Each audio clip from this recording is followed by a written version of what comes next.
Hello everyone and welcome back to another video on my channel. Today's video is gonna be another tech review video, and this is one I've been another one looking forward to since I got it. So in my recent setup purchase, I recently got myself a Shure MV7 Plus.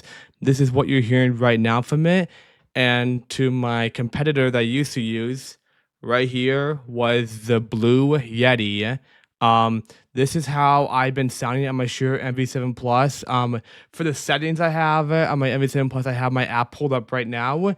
What I have is I have my gain on auto level. It's a little hard to see it. On my monitor mix, I have everything 100%. I don't really matter a whole ton. My tone I have is 100% dark. Reverb is off. Real time denoiser is on. Popper stopper is on. So I think real time denoiser, what that does is that eliminates background noise that you would be hearing. And that would pretty much eliminate it, and it eliminates to its best. And then what you hear is just the microphone. Popper stopper means it stops all the P's and plosives and all that. It does really well with that. It has a built-in popper stopper. I have my high pass filter on 75 hertz. LEDs live. LEDs don't really commit to how the microphone sounds. But yeah, those are my settings for my Shure MV7 Plus. And then for my Blue Yeti, what I managed to do for this video is I turned off all my filters that I had for my Blue Yeti. So now I'm going to be speaking into the Blue Yeti. I'm going to speak a little softer, and I put it on RAW. So I did end up putting it on RAW, but I'm still talking face to face into it. I have all the settings off for the Blue Yeti. I have noise suppression off. And these are settings that you have to enable in through OBS Studio. From what I know, I don't think there's an actual Blue Yeti software you can adjust that settings through the Blue Yeti. I think you have to do all those settings through OBS, and I believe you can set up like an audio assistant to where you can have the settings saved on the Blue Yeti to where you can have your own settings on the Blue Yeti wherever you record at. I believe you can do that, but I'm not sure what the software is called. On my Blue Yeti, I have every setting turned off, which is noise suppression, noise gate, a compressor, a limiter, expander, a 3-band equalizer, and a gain. From what I remember, the gain just allows it to sound louder, I believe. Noise suppression, what I think just eliminates background noise. Noise gate, I'm not sure what that does. I think limiter, what limiter does, I believe, if you go at a certain high peak on your microphone, it cuts it out. So if you go really, really, really high, it just it cuts. So, and it doesn't bleed out your eardrums and all that. So that's what limiter does. Expander, 3-band equalizer, and gain. So those, I have all the settings turned off. So what you're hearing right now is raw from the Blue Yeti. This is all raw settings from the Blue Yeti. And sorry, I'm looking at my camera. I'm looking at my main monitor, which is right in front of me.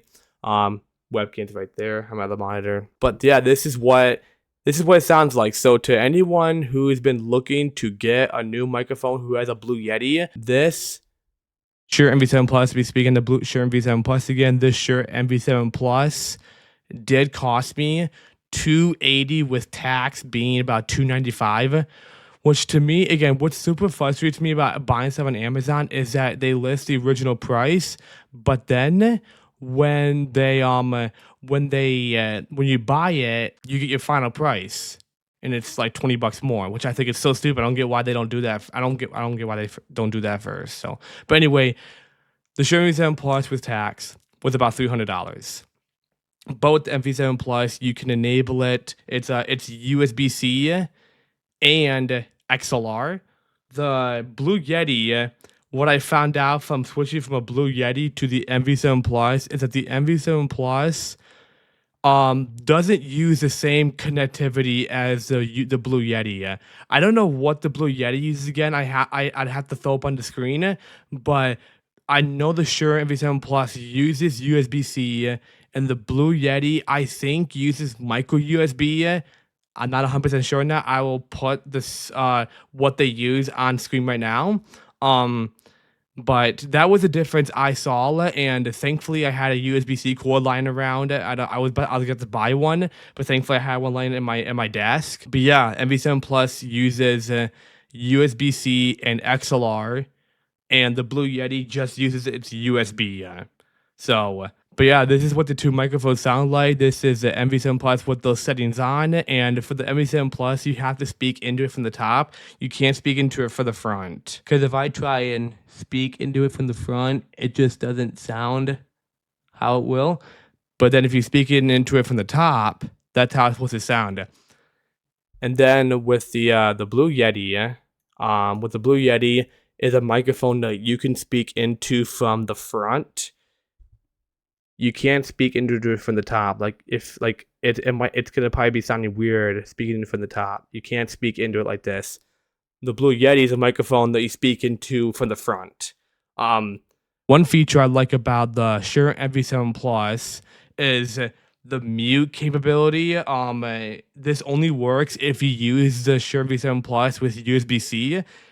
The Shure MV7 Plus has an LED light that only works with USB-C, and it can be enabled as a mute function. So if I hit it right now, and then when I turn it back on, you can hear me just fine. So it's really cool. It's literally, you can enable the LED light however you'd like, and that's really cool. I really love that so much with the Shure MV7 Plus. And then with the Blue Yeti, I could show you, but it has right there, it has a red mute button, and what you have to do is you have to click it.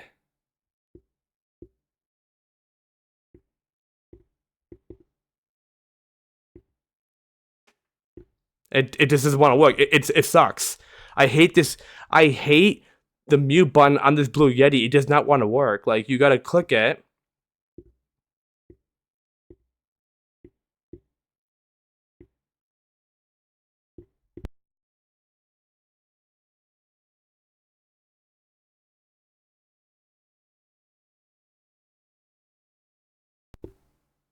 And there we go with the Blue Yeti. So I hate the Blue Yeti muting on this thing. I absolutely do not like it at all. I think it's really annoying to use. Yeah, that's my only con about the Blue Yeti. And then on the back is on the back of the microphone, I actually know what the back is. The back of the microphone has a gain option that you can actually twist, and it enables the gain to make the microphone sound louder. And then for the polar patterns, there's polar patterns right here. I believe the main one. I believe I am using the right polar pattern on the Blue Yeti. I believe it's supposed to be like a heart symbol, and that enables you to speak into from the front, because the other polar patterns that this microphone has is one allows you to speak into it from the front and the back, and then another polar pattern allows you to speak in it from all sides, so it hears you all throughout the microphone, all throughout it. And I'm not sure what the other ones are. I could look it up right now, but I'm not going to. But this is just generally a sound test, just to tell you what the best polar pattern you want to use in the Blue Yeti is. The cardioid, I believe is what it's called, pattern, and that is a polar pattern that you speak into directly from the front on the microphone, which gets its best sound if you want to use this just for your main microphone. For podcasts, you definitely want to use the other polar pattern, which is the front and the back. But yeah, this is the sound test from the Blue Yeti. Again, no filters are enabled through OBS. I have them all turned off. So this is the raw audio you will get from the Blue Yeti.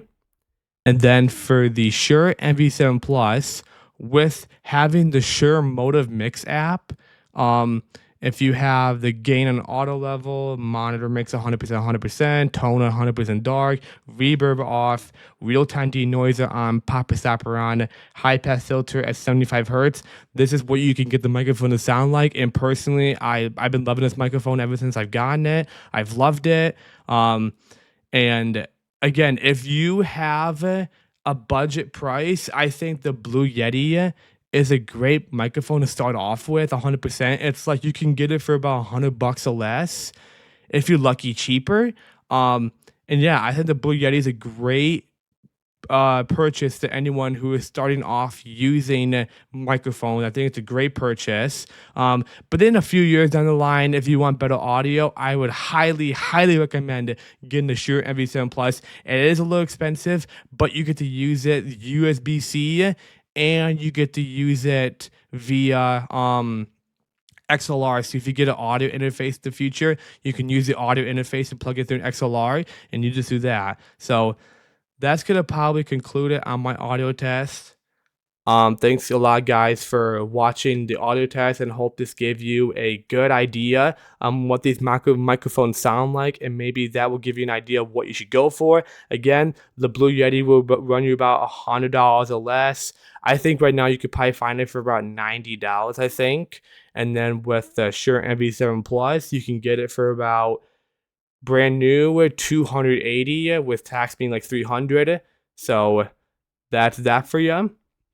And thank you guys for watching this audio test. Hopefully you guys get this. Hopefully this gave you a good insight on what these microphones sound like. And I'll catch you guys all in the next video.